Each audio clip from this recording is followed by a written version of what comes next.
अस्सलाम वालेकुम गाइस। ये पीछे से वार कर रहा है। अभी इसको मैंने बताना है कि किस तरह वार करते हैं। ये देखना, ये देखें तो ये सब जो है ना ऐसा करना पड़ेगा। अभी देखना पड़ेगा कि ये कहाँ पर है। जी अब ऊपर मैप जो है वो बता रही है किस तरफ है वो। तो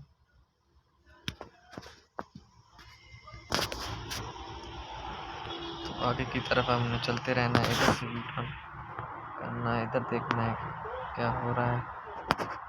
पीछे जाएं, पीछे पीछे की तरफ वो बता रहा है इधर है वो। ये देखेंगे। अभी ये देखें, इसको मैंने लॉ डाला है। अभी आगे वो आ रहा है, इसको देखना है। ये देखें, तो मुझे आगे चलते रहना है क्योंकि इधर होना है। ये देखेंगे, ये आ रहा है। इसको मैं बताता हूँ कैसे दूसरे पे वार करते हैं।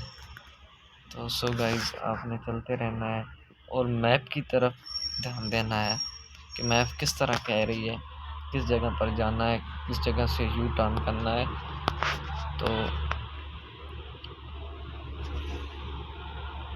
आपने देखते रहना है कि क्या मैं सही चल रहा हूँ या गलत।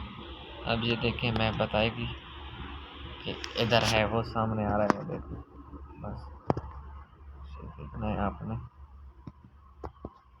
मैंने मिशन जो है कंप्लीट कर लिया। सो गाइस, सब जो मिशन है इसी तरह के हैं, ऐसे इन्हें हैंडल करना है आपने। तो ये आगे नेक्स्ट लेवल है। मैं इंशाल्लाह अगली वीडियो में आपको नेक्स्ट लेवल के बारे में भी बताऊंगा।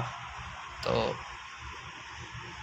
आप, मेरी दुआ है कि आप खैरियत से रहें, जिस जगह पर भी रहें। अल्लाह का पर करम व फजल हो। अल्लाह हाफिज़।